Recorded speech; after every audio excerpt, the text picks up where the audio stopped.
this summer, we're going to have a constitutional crisis. How about a podcast where you, yes, you, the average person, can be on the show? Yes, a co-host to share your stories, your amazing journeys, and everything in between.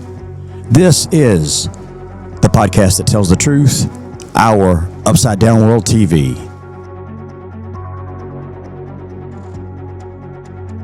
This is not a symbol of freedom. This is.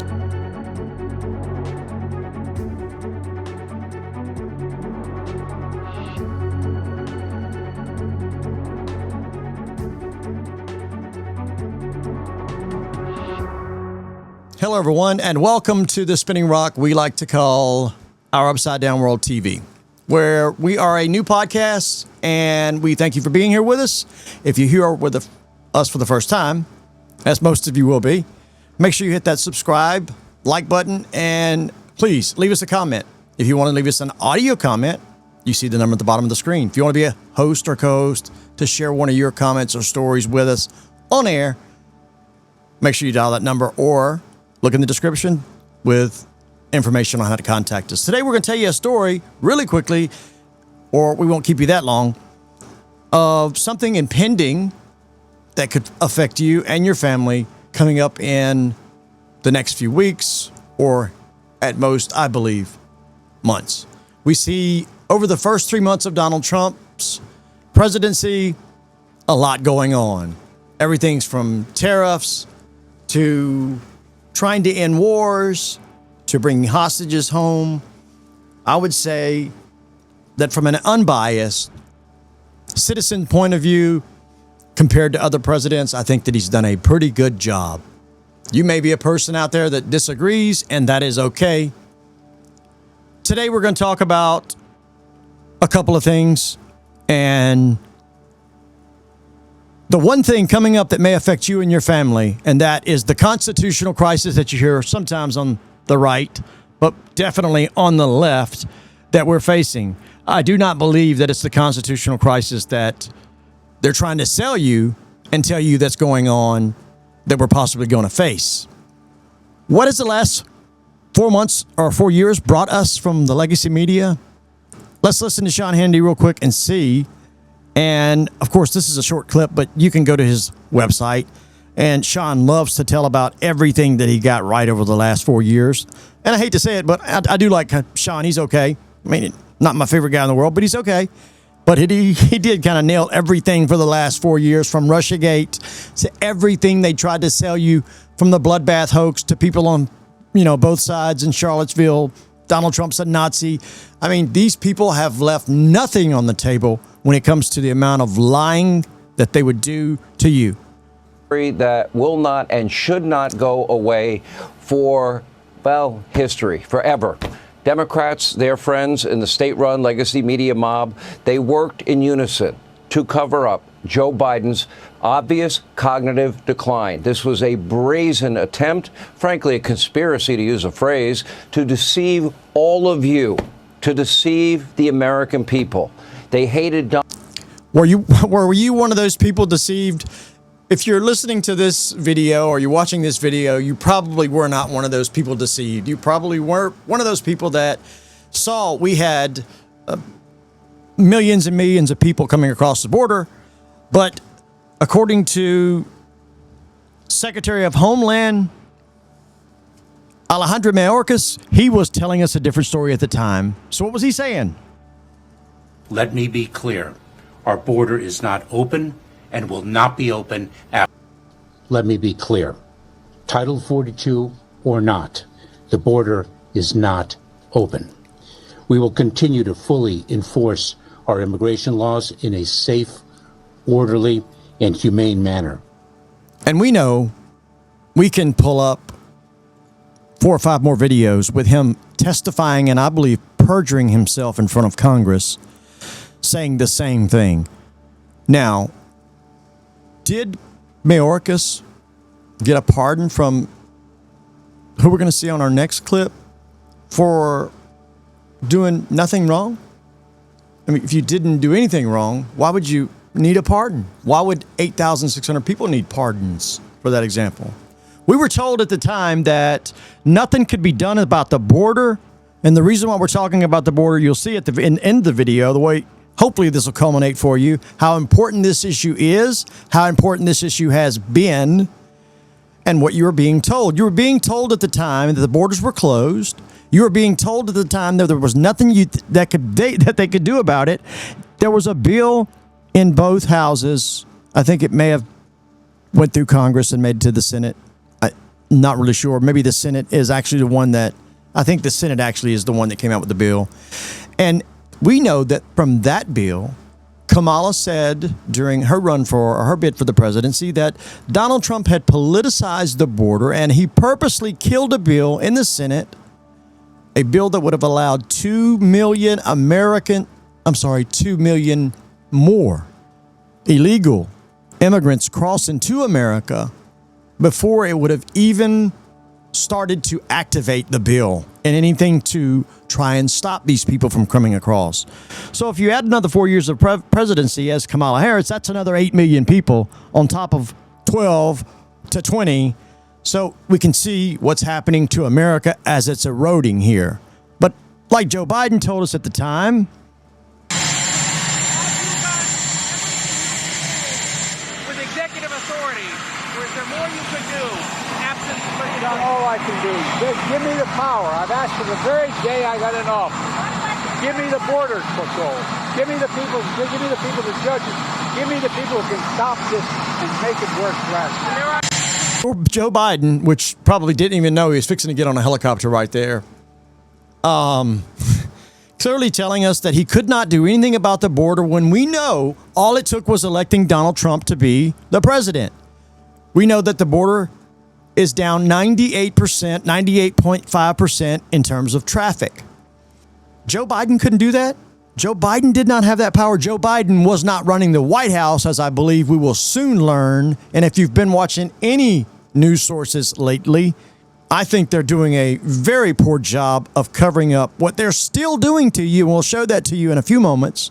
And that is lying to you, the American people. Folks, the media has one job, and that is to speak truth to power and hold these people to account. If they are not telling you the truth, and they are the place that you get your news from, you make your decisions for your family, and everything or many things come from those decisions. If you cannot trust these people, I say it definitely affects your lives. Let's listen to Congresswoman Harriet Hageman. Hageman from the, I think this is the Winston Hill podcast.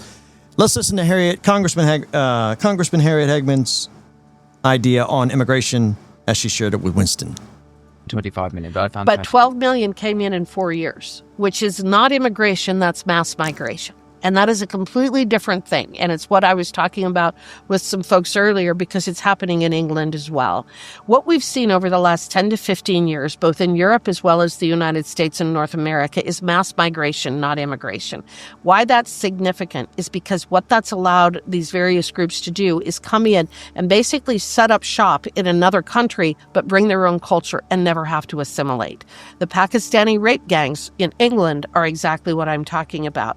England allowed so many in, brought in so many claiming they were refugees and they had to stay there. But they have not assimilated into English culture. They have maintained their own culture from Pakistan. And as a result, people have suffered. Folks, it's not that we don't want to reach out and help people. We know that there is a way, and I'm not saying that it's the perfect way. We know that there is a system people have to follow to become a citizen of this country. And it is not through a CBP app, or it's not flying in secretly at night under the government's approval or through some NGO. Folks, who is hurt most by this? The middle class. Those that are hurting the most financially right now. You are the ones being hurt the most. We are reaching a point where America is going to have a decision. And that decision is going to be what Donald Trump campaigned on, as we'll show you here in just a second, to make sure that he said that on his campaign trail, that I'm going to deport these people if you put me in office. And we know that he has won obviously, we know now that he's won with a overwhelmingly big mandate. Yesterday, I watched a debate between Dave Smith and another gentleman, and they were arguing immigration from a libertarian standpoint of view, and that's a whole other deal, side of the immigration conversation. But David made a really good point, and I just thought I would play it for you. The issue is that when you have a situation like we've had over the last few years, where millions of people are pouring into the country uninvited, that the American people did not ask to be here, the scenario is not, I'm trying to have my friend into my house and the government's stopping me. The scenario that we've all been living through is the American people are screaming at the top of their lungs, we don't want this. We do not wish to have this level of immigration, and the government is saying, screw you, you're taking it anyway. And the fact that after some people have gotten in here uninvited, that some people trade with them, that does not prove that they were invited, that it's a voluntary reaction. Okay, David kind of was talking about something else at the end there. Anyway, if you do not think that these 12 to 20 million people that are here right now, some of them have been caught and detained, some of the criminals, I think it's 1.4 million criminals, 500,000 combination of, if I'm wrong, you guys can correct me, 500,000, a combination of murderers and sexual offenders. If you do not think that these people are going to come into your neighborhood and affect you, you're wrong. If you don't think that your child potentially could be at harm, and we could name several names of Americans that we have lost, mothers and daughters that have been brutally murdered and raped. And I'm not saying in any way these people, all of them are bad. I'm sure many of them are people that I would be best friends with. But that's not what we're dealing with here. These people were not vetted at the border. I can remember a time, literally during COVID, federal employees were being fired by Joe Biden, first responders, and he had the back door to this country open. What did Donald Trump say during the campaign of 2023, the 2024 election, about deporting the very people that we're talking about today? What did he say? Other things. That is why, as soon as I take the oath of office, we will begin the largest deportation operation in the history of our country, even larger than that of President Dwight D. Eisenhower. So, folks, this is what brings us to the point of the podcast. We are faced right now with a decision, and where will you stand on that decision? These 12 to 20 million people, are you a person that believes they have the same constitutional rights as an American citizen that has lived their whole life here and paid taxes? Now, let me make one little caveat clear about my feelings, and that is if a immigrant has been here for, say, 10 years and has been a good citizen and has assimilated into their community, probably has a great deal of American friends, many of them. I'm speaking specifically about this group of people that were allowed into our country mainly over the last 4 years. We know that we have I think up to 40 million undocumented citizens in the United States. I'm talking about the flagrant disregard for the law that the leader of the free world, I'm sorry, I can't say the leader of the free world, people surrounding the leader of the free world who was running the White House, and hopefully we'll find something out or more about that as time develops, because I'm sorry, Joe, you just weren't home. So who would do something like this? Why would they do this? As President Donald Trump asked, I think, just a day and a half ago. Because Biden, look, it's a very sad thing what happened, but we're going to start looking into this whole thing with who signed this legislation. Who signed legislation opening our border? I don't think he knew. I said there's nobody that can want an open border. Nobody. And now I find out that it wasn't him. He auto-penned it. Who was operating the auto-pen? This is a very serious thing. We had a president that didn't sign anything. He auto-penned almost everything. He opened the borders of the United States of America. And I kept saying, who would do such a thing? Allowing criminals to pour in from all over the world, not just South America, all over the world. They came in from Africa, they came in from Asia, they came from the Congo. The prisons in the Congo in Africa, these are rough people. The prisons from the Congo are empty. You know where they are? They're in this country. Who would sign this? Nobody would sign it. No sane person would sign it. You know who signed it? Radical left lunatics that were running our country. So, obviously, as this develops, we understand that there was something going on in the White House. Again, I told you about Hunter Biden being in board meetings and Jill even running a board meeting that you can easily pull footage on. But Joe Biden was not running the country. Folks, you are left in a position right now as an American citizen on one side of this issue or another, and that is, do you feel like that these 12 to 20 million people have the same Fourth Amendment right, and that is the right to due process as an American citizen does? Did they have any kind of, or did they exercise any kind of refrain from coming to our country illegally against our Constitution? No. And again, I think you're going to be faced this summer, as the podcast goes on in the next few minutes, with a decision of which side of the aisle you're going to come down on, and that is either these people have that right, or it's going to take 200 years. I'm sorry, it's going to take 200 years to adjudicate each or all of these cases on a case-by-case basis. And I don't know, I've heard a couple of $1 million, let's just say $500,000 per case. I have no idea. But millions, billions of dollars to adjudicate whether or not these people can be deported. We know Donald Trump ran on it. We know you voted on it.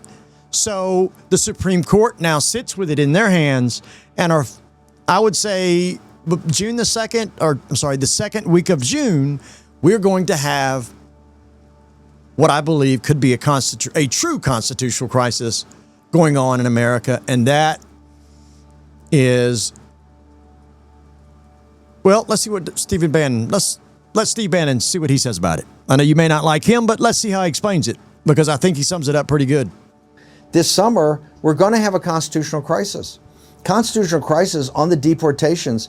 President Trump, in his second Article 2 powers, is saying, hey, look, let me be blunt.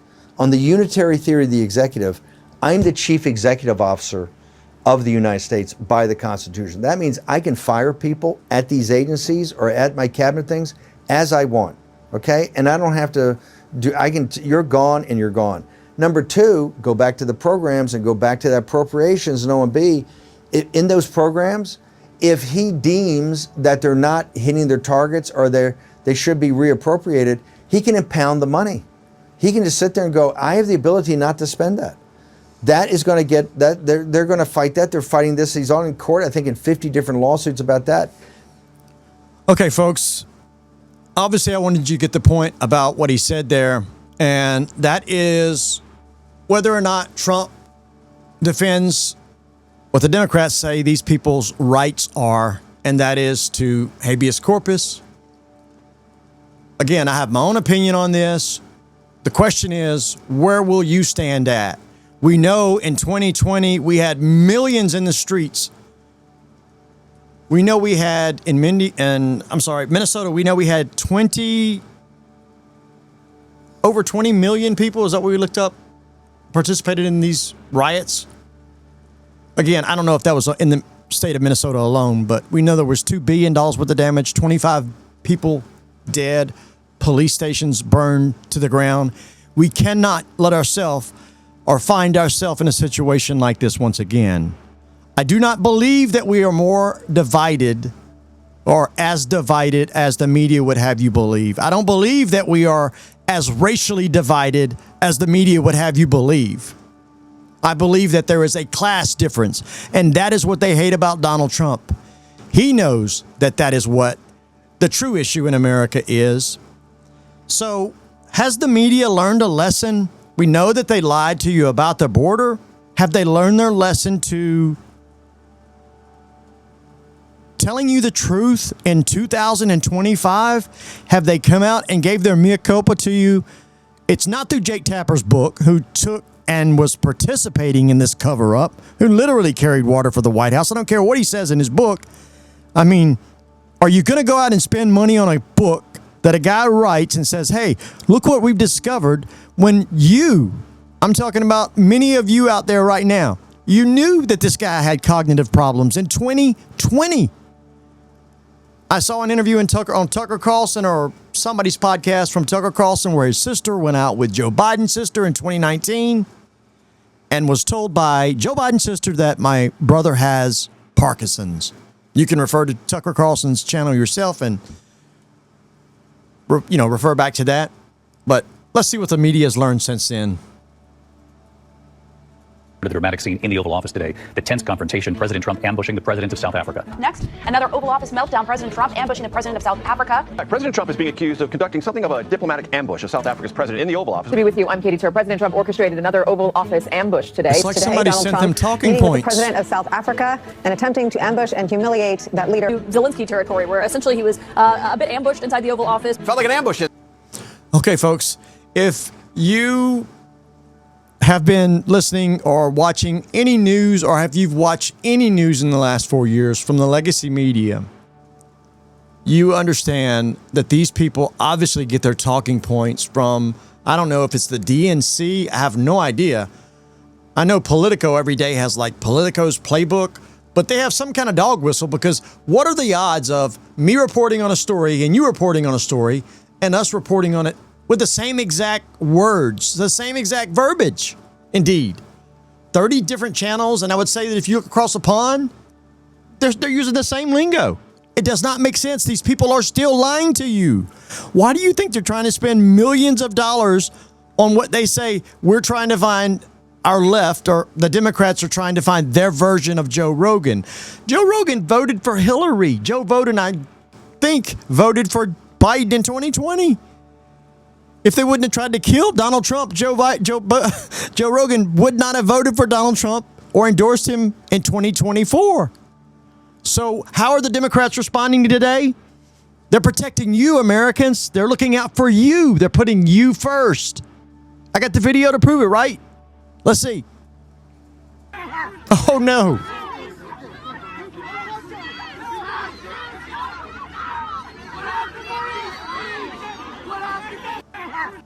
As we can look from this video, this is a group of legislators, including a mayor. The mayor, we know, got arrested, and I think they dropped the charges. I don't think he was being that rowdy. I think he was the guy in the middle there. But you can see the congresswoman dressed in red as she is pushing the back of the eye. Look, if you get pulled over, try pushing on a police officer's back and elbowing him like this woman did here. If you are an objective, truthful person, you're going to say right now that this lady broke the law. And from what I understand, she's being charged. Now, we seen Hakeem Jeffries come out the other day and threaten, if you touch one of us, you get all of us, or something along those lines. If you pick on one of us, you pick on all of us. I have no idea what he's talking about. But if you break the law, you break the law. I have been to jail before. I have broken the law, and unfortunately, in my previous life, I've been to jail before. So I know that experience. Folks, let me tell you something. This is not just a one-prong attack from the Democrats. I think that they're literally in the death throes of their party. They are being led by a socialist, a pair of socialists right now, in Bernie Sanders and AOC, who we have viewed many times. This lady is like a chameleon. If she's in front of a Latino party, she's like, hey, wait a minute. If she's speaking in front of an African-American party, she's got this different voice. Folks, these people are not real. You know why they don't have their Joe Rogan anymore? Because Joe Rogan tells the truth. And all Americans care about is authenticity. If you're being honest or not. Let's take a look at how Donald Trump is handling I think, a whole quagmire of issues. At the same time, I think this was planned. I think he did a very good job with the people that he has. I think before the election happened, this had to be being looked at and worked on behind the scenes. I have some issues with the 2020 election and how laws were changed and COVID was used and how this election resulted in millions more people staying home and not coming out to vote when COVID wasn't around. That doesn't make sense to me. It should be totally the other way around. It's like if the weather's nice and there's no COVID, you're going to have more people come out and vote, right? Nope. That's not what happened.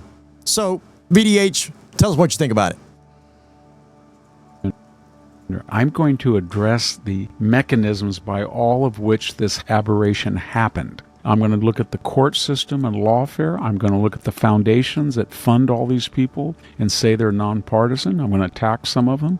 I'm going to look especially at the universities are getting away with racism, taking foreign money, not declaring it, not respecting the First Amendment, the Fourth Amendment, Fifth Amendment, Sixth Amendment. I'm going to look at the whole student loan process. I'm going to look at violence committed against students, dorms, racists, and I'm going to look at the media, NPR, PBS. So he's looking at all of the institutions that allow these crazy ideas that don't have any popular support to be mainstream. And that's why they hate him so much. Reagan didn't even do it. Neither the Bushes did it. There's not going to be, I don't know, I don't see any way out that either one side is going to win and the other is going to lose. I don't see a compromise. Well, Victor, let's go ahead. Okay, so that was the great, I love him anyway, hope you do. That was the great Victor David Hanson. I don't know, Victor speaks like 5 classical languages and like 2 dead languages. Great military historian. And he obviously keeps up with what's going on in the political sphere. And he articulated basically everything that Trump is facing. Folks, did they... in Texas, whenever Greg Abbott came up with an idea to try to tamper down people coming across the border illegally, what did the Joe Biden administration? They sued them. Look back in history. Just Google it. I don't know if you can Google it, to be honest with you, because I don't know if that will give you the right answer. But ChatGPT it or something, and you'll see that literally he was suing any actions that were being taken to try to slow down people coming into our country. And I can only assume that it leads you to where it leads me, and it leads Donald Trump, and it leads Victor David Hanson, and it leads Harriet Hegman. Or actually, I think it don't leave them there. I think they have their reason in their head of why this was done. But to you, why was these people allowed to come in our country? Why are we faced with a situation now where we're going to have a constant media barrage of how Donald Trump, if he does suspend what's called habeas corpus, which has only been done 2 times, I believe, in history by an American president, what kind of disagreements is that going to cause between Americans? Especially whenever you're being told on the left that Donald Trump is Hitler, and which has been completely outdone. If you buy that anymore, I'm sorry. You really have some catching up to do in this game. But the Hitler deal, it's got its own classification in history. It should stay in that little pod. That guy was like, you compare him to Satan, if there's a Satan. That's the devil. Donald Trump is not this character. I don't agree with everything that Donald Trump does. I have my issues with him. I support him. He's our commander in chief. I supported Barack Obama. He was our commander in chief. I'll tell you what kind of job I think Donald Trump does after he does his 4 years as president. I'll tell you what I felt about Barack Obama's job. As I can look back now, and I think that he did a horrible job. He divided this country, I think, more than any other president ever did. But that's a story for another day.